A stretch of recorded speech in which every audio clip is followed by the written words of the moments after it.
Okay, welcome to Soccer Talk. This is a show that we decided we're going to try to do a YouTube thing, hopefully every other week if we can.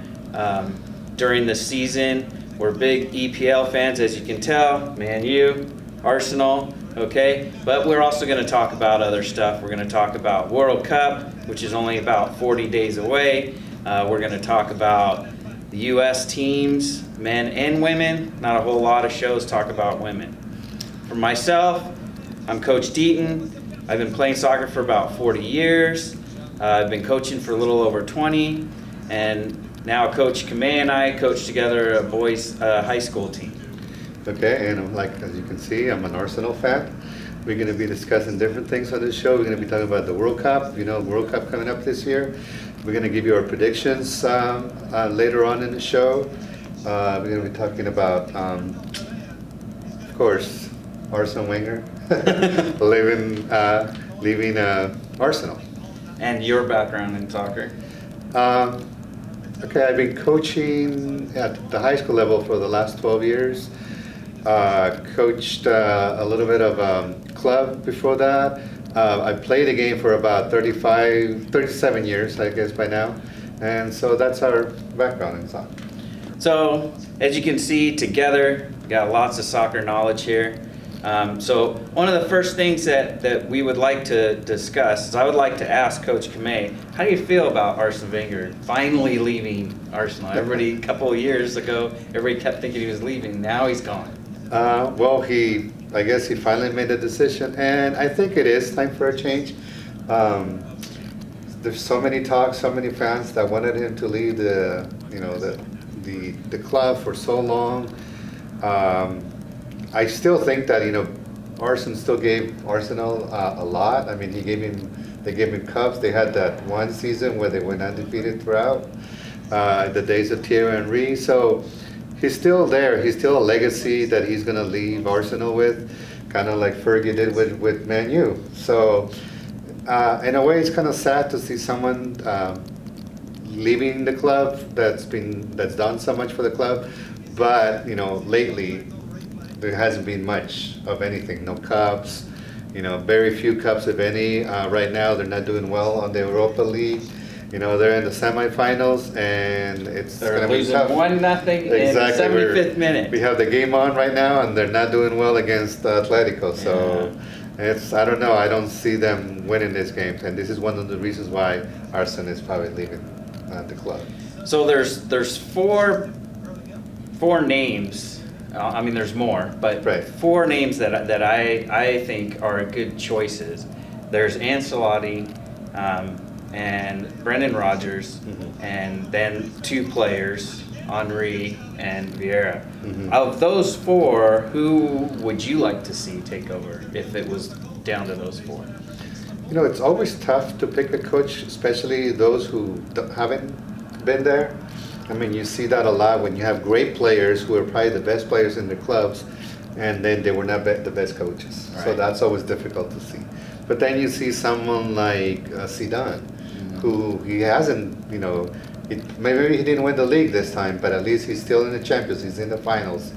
Champions League, they're doing well. So it just depends. If the player has had enough coaching experience, then he can do that transition from player to coach. So I would say Henry will be one of my choices. I'm not a big fan of Ancelotti, only because I know his style of play. I don't know if it would fit with the style for Arsenal. I mean, it would have to be. He would have to make different, changes in his style. I guess, and that's not what people want. They want that. They want somebody who's already, have a style and is going to come in and just do what he's supposed to do, and maybe give us, some victories. That's what fans want to do. Do you want the style to stay the same? I like the style. I think when you talk about coaching, it's not just the style of coaching, it's the things that you do as far as in a game. And I think that's one of the reasons why Arsene may be leaving, is because his style, it's still a good style, but maybe he's losing it. He doesn't have what it takes anymore for the new style of soccer. You see what I mean? The game evolves all the time, and you have to evolve with it, or else you'll be left behind. Yeah. You know, I think, Fergie, he saw that coming, even though he still had, a lot to offer.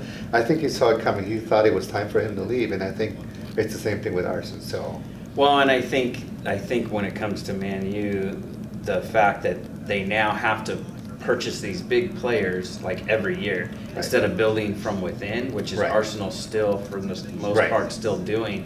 That kind of thing has gotten away from that level Right. of soccer, Right. which is sad for us because we both got into the teams we got into because we liked how they did that, Right. how they built from within. right, And- which is what Barcelona is doing. Yeah, they're You still know, they're still successful doing at that, it. and that's why they're successful. Yeah. When you do that, when you bring players at a younger age and then you develop them, if you look at Barcelona, and I hate to be talking back about them, but they're still doing it. I mean, they brought a Colombian player that's 20 years old right now.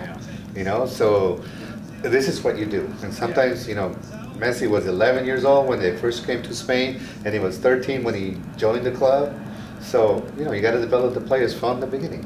Well, and like Arsenal, when they played us last week, they had that Giles guy. Right. And he was there since he was 9, I think Right. they said. So, I mean, why he doesn't play more? I don't know, Exactly, because exactly. he was really good. Exactly.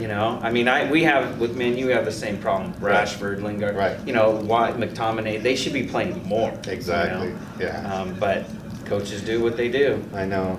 As we know. Sometimes, clubs also do what they do and they expect results. And if you're not giving them those results, I think that's the pressure that they put on, sometimes on those coaches that, hey, you need to win something. Arsenal, if they don't win the league, they have to at least finish in the top 4 so they can make the champions. Yeah. That's always the second thing. Right. If you don't win the league, you have to at least make champions. And if you're in the Europa Cup, and then you have to win it in order to I think to they make should. it. I think that Atletico and Arsenal, if it was in a final, Right. it'd be different. Yes. But That's- it being a semifinal. Yeah, we were talking about it earlier before that Yeah. that should have been the final. Yeah. But hey, you get what you get. Unfortunately. Exactly. And this is what we're seeing on the champions right now. You're gonna see Roma play Real Madrid. Not Roma, Liverpool. Liverpool. Which, if you think about it, Roma beat Barca, Right. and then Liverpool comes back and kills Roma. But then Now Roma came back and beat them 4-2. 4-2. They almost got Exactly. back again. so- Exactly. They missed it by 1 goal, at least to tie it, and then they go back. So the finals and the champions is going to be really good. And that's, I think, what we love about soccer. They call it the beautiful game because you never know what's going to. Man U, second place, Right. loses to West Brom. Exactly. You don't know. Obviously, we're big EPL fans. We like the other leagues, but we both agree that the EPL is the best and most difficult league. And some may disagree because they always talk, well, you're a fan of Barca or Real Madrid. Why don't you think that the La Liga is the best league in the world? Well, they have the best 2 teams in the world, maybe, because they have the money. But you never see other teams, maybe Atletico will be the one that gets closest to them, coming up and winning league. Whereas in the EPL, look what happened a few years ago with Leicester City. Yeah. You have a team that barely came up from the 2nd division, come up to the top, and then win it on They were within a year. 5,001 shots. Exactly. So- And so this is the reason why we love the EPL. It's something where you never know who's going to win league. Yeah. Of course, right now you have, Man City, because they have all those talented players and they had that great season. But are they able to stay that way just because they have all those talented players? Are they going to be doing what Real Madrid and Barca have been able to do for all this in the last 20 years? I hope not. So that's why we have our hopes on Liverpool, in the finals against Real. I just want to see somebody new win it. But Exactly. As a Man U fan, honestly, I can't root for Liverpool Yeah. to win it. Even though it would be nice to Right. have somebody other than Real Madrid. But we love to have somebody in the EPL And win somebody it, in the E because EPL. it'll show that it doesn't have to be City or Man U Right. to win, the Somebody league. It could be that- someone yeah, else, yeah. So, going into that, what is your opinion about Mourinho and his style and What do you think? Do you think he's won the fans over? I think we're torn. Right. Because he's getting results. He has more points, more goals, less conceded. We've won some big games. We did better against the top 6 this year. We're in a final. I think we're torn in that sense that he does get results, but we hate his style of play. Right. And it's frustrating to watch. Yes. Because we're used to this constant attack. And I myself don't understand why he doesn't play Martial, Rashford, Lukaku more often together, Right. and give them more than just one game and let them run ragged, you know? I think Sanchez can play in a midfield and doesn't have to be a wing, a forward.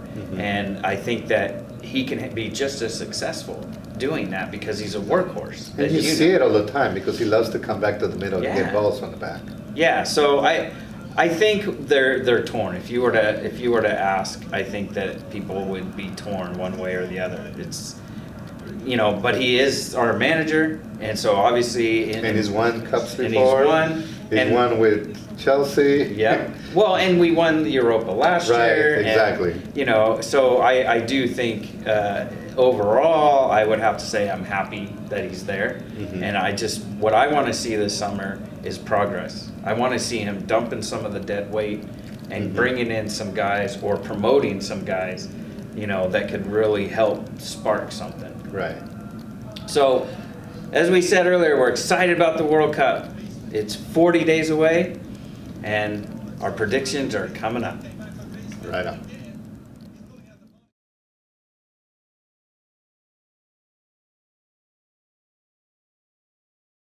We're also, because this year coming up this summer is World Cup in Russia, so we're excited about that, even though unfortunately the U.S. men are not in it. But then again, else is not in it? Right. So we have big countries that are not in it, especially ones that either been on the finals a few times or have won the finals a few times. Like Italy winning, 4 World Cups. Netherlands being there 3 times in the finals and not making it this time either. Yeah. So the U.S. is not the only team that did not make it. Remember, Chile did not make it, and they're the Copa America champs for 2 years in a row. So yeah. So. We're obviously disappointed that the U.S. men aren't in it, and there needs to be some big changes. And so we're going to be discussing that quite a bit. Yeah. Because then we want to see, we're going to talk about what we want to see happening at the U.S. Federation. At the U.S. Soccer has to do some changes, of course. We all know that. We expect things to come to be better because, CONCACAF, we should be the leaders of this region, right? Or at least in that top 2. Exactly. I mean, we can't, count out Mexico. Exactly. They're strong, right. No doubt about that. But, in the last 20-some years, the U.S. has always been top 2. Yep, and we definitely should have been this year. Exactly.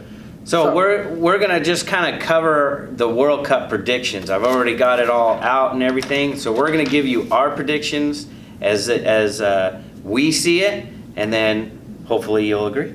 Right. So first, Group A, I pick Uruguay and Russia to win their group. I know some people are picking Egypt to be a part of that. Especially if you're an EPL fan, because because Salah's in there. Yeah, but I think it being at home, I think that's where Russia's going to have that advantage. And this is one of the things that we were talking about earlier too, is that the European teams might have a little bit of an advantage because of the weather. It's in Europe, it's in Russia, so the European teams may have a little bit of an advantage over the Americas. Yeah. Group B, I'm going with Spain and Portugal. Me too. I think, of course, those are the 2 top teams. We're going to see Cristiano Ronaldo against his old teammates, so we'll see what happens in that one. And then Group C, I'm going with France and Denmark. Again, not picking Peru, even though they're upcoming young talent, because I think the fact they're coming from a warm climate, I think going to Russia, they're just not going to have that advantage that Denmark will. And also, I don't know if Australia is as strong as they should be. They don't have the same talent that they did at the last World Cup, so we'll see how they do. But of course, I was picking France with Peru. Because I like Peru. Peru is a young team, kids who are hungry. They showed it at the qualifying, especially the last games that they played. They were able to make it above Chile, who got knocked out, who were the champs of the Copa America. So now I'm having hopes, and I'm thinking that this Peru is going to be what Costa Rica did at the last World Cup. And so for Group D, which I think is the group of death, if you were to pick a group of death, because this one is between Argentina, Croatia, Iceland, and Nigeria. And I think I know why you mean that, because Iceland, the way it qualified, it came out so strong that, knocked out a few teams out of the World Cup. And the way they played in the Euros. Exactly. I mean, they were exciting to watch. And of course, Nigeria, top team in Africa, right? And you know that the boys are always strong in the World Cup. So Nigeria, all the African teams tend to be really strong when it comes to the World Cup. But I'm picking Croatia and Argentina to get out of this group. Right. And I think a big discussion on this one is going to be, is Argentina going to be able to do what they couldn't do at the last World Cup? Remember, Messi got in there. He finished, they qualified because he played such a great last game. But everybody's doubting Argentina because they haven't had good qualifying games. So that's going to be very interesting to see. Of course, to me, they are the top two strong teams, Argentina and Croatia, in that group. Which is funny that Argentina would even struggle, even without Messi. You got Aguero, you got Rojo. Right. I mean, there's some great players. Di Maria, let's hope he stays healthy. Yeah. Right. So they do have a chance, I think, and I'm picking Argentina to go up higher than just the second round. So we'll see. Okay, so Group E, which is Brazil, Switzerland, Costa Rica, and Serbia. Now, obviously, Brazil. Everybody's probably going to pick Brazil. Top team from South America, qualified. The strongest. They were the first team to qualify to the World Cup. They finished so strong, ahead of everybody. Definitely them to win the group. And then I'm picking Switzerland for a second, just due to the climate and how they got in. I can't remember that guy's name that plays in the EPL, but he is a fun guy to watch, a little guy. Okay, I think I know. Yeah, and I think on this one, one of the reasons why this is such a strong group, Serbia. Serbia is a strong European team that they should get more credit than what they're getting right now, but also Costa Rica in that group. You all remember, I don't know if you watched that World Cup in the last, in 2014 in Brazil, they did an excellent job defeating all those great teams and making it as far as they did. And in fact, some people thought they might even go further than that. They still have the talent, but they're getting older, so we'll see. It'll be interesting to see how they do in this group because they have Brazil again. Right. And then for Group F, it's Germany, Mexico, Sweden, and South Korea. And I'm picking Germany and Sweden. Remember, Sweden knocked out Italy in that playoff. So the two stronger teams could be the Europeans. Mexico, you can never rule out because you never know. They always seem like they're not strong enough. Yeah. But once the World Cup starts, they tend to start slow. And then once they get going, they tend to be a little bit like Brazil. They go strong. So that's going to be another group that's going to be very tough. South Korea being the top Asian team. Yeah, you can't ever count them out either. Right. So I think Sweden and Germany could be the top two teams from that group also. Now Group G, which could have been the group we would have been in, because that one's coming with Belgium, England, Tunisia, and Panama. So if Panama wasn't in it and we were in it, we could have been in this group, which would have been a good group for us to be in. Exactly. I mean, obviously, I think people are picking England and Belgium for sure. That's who I'm picking to come out of this group. Same here. Because Panama, they're inexperienced. I mean, they're a good team. They qualified for the World Cup, but remember, they barely made it there. And even though it's a young team too, it's going to be tough for them because they don't have the experience of a World Cup, like the other teams. Of course, England, we know that forever we've been waiting for them, since since the 60s. Exactly. I mean, everybody's waiting for England and of course, to do something. All the British people remember what happened against Argentina in '90 and Mexico. So everybody's expecting England to do something. And I think they have a really strong team this year. So it's going to be exciting to see them play this World Cup. Right. Now our last group is Poland, Colombia, Senegal, and Japan. And I'm picking Poland and Colombia to come out. And it is a tricky group, I think. Because, Senegal and Japan are also good. And then for Poland and Colombia, it's just a matter of, are they going to show? Right. Or not? And usually, those are my picks too, but teams from Africa and Asia, they tend to give trouble to all these European teams all the time. So it's going to be tough for them. It's not going to be an easy World Cup. Everybody wants to win. African teams, I always think they always play strong, and they always tend to do damage to those teams who don't expect it. Right. So picking all of those groups, we go down and we match them up. Okay, so we've got, in that round of 16, we've got Russia versus Portugal. Obviously, I'm picking Portugal here. Right. Portugal probably has the more experience. They come from winning the Euro. Even though it is in Russia, I just think Portugal is still too strong, even for the home team. And of course, Cristiano knows that this is probably his last World Cup, his last chance at a title. So. Well, and Nani too, exactly. So many players that are, Yeah.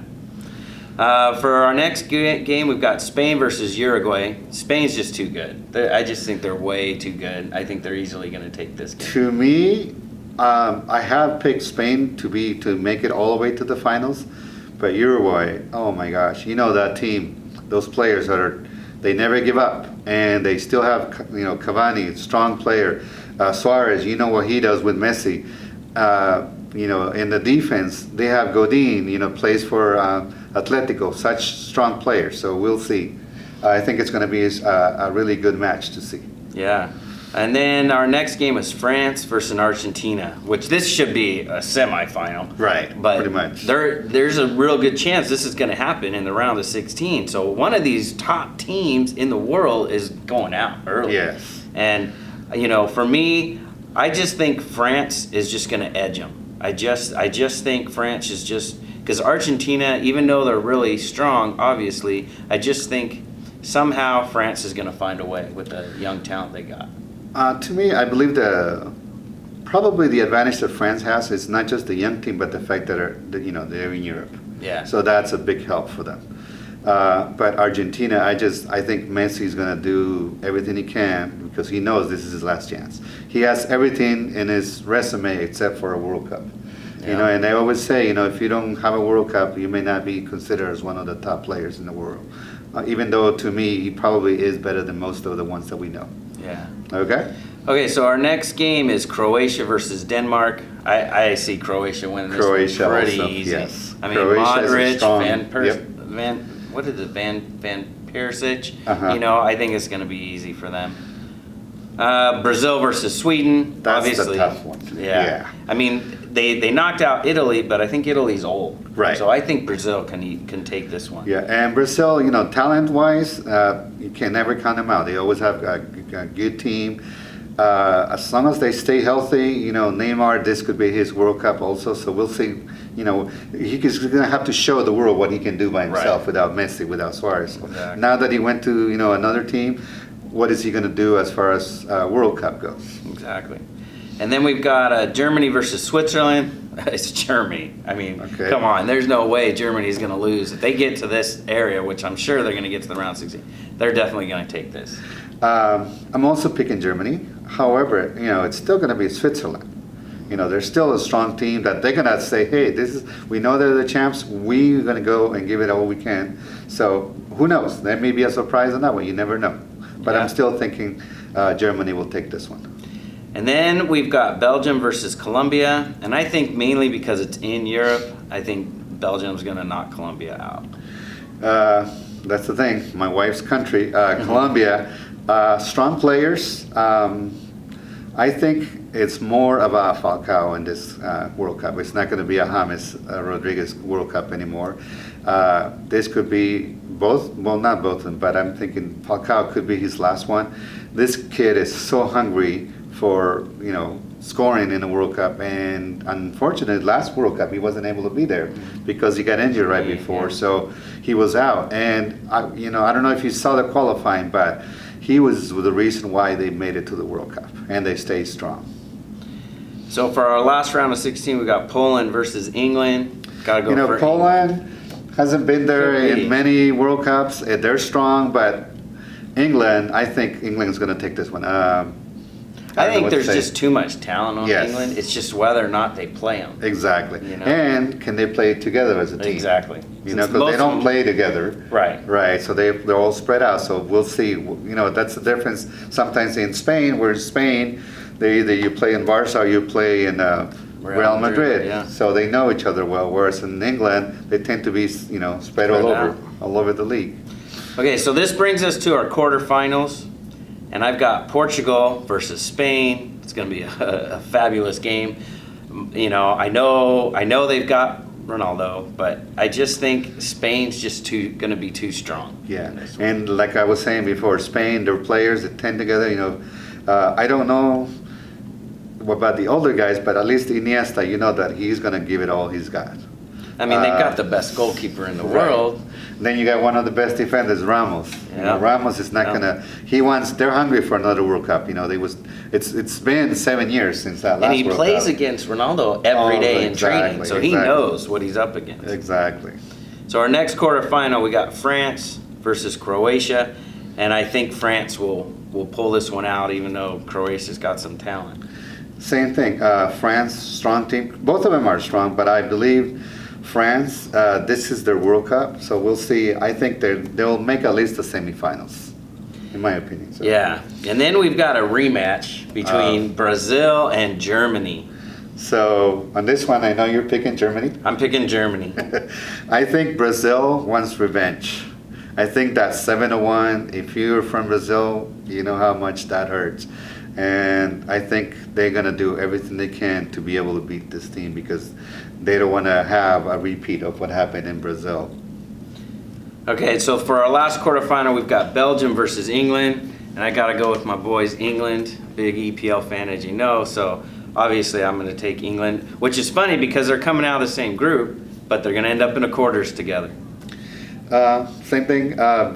Belgium, even though it's strong, I think the only advantage that they have is that England hasn't been moving on to after past this quarterfinal. So that's the advantage that they have, and they're a strong team. But I think England is going to be so hungry to move up because it's been so long that they're going to move up to the next level, next round. So yeah. So this would put us to our semifinals, which would be, if you're picking Brazil, I'm picking Germany. So I have Germany versus England, and I think Germany's going to take that. But you've got Brazil versus England. which I think Brazil will take that one. Brazil will take that one. Right. So I've got Germany in the final. He's got Brazil. On the other side, Spain versus France. Obviously going to be a tough game. I think Spain's going to edge it out. Talent-wise, I think they're matched evenly, but I think Spain has more experience. And because they've been there with some of the players that are still there, they're going to win that one too. So my prediction in the final is probably going to be Spain and Brazil. Whereas I've got Spain and Germany. I don't know yet who's going to win it. We haven't decided on that one yet. We'll see how the World Cup goes. Yeah. Because, you know, in the World Cup, anything can happen. We saw it on the last World Cup. Yeah. If not, just ask the Brazilian boys. That's right. That's right.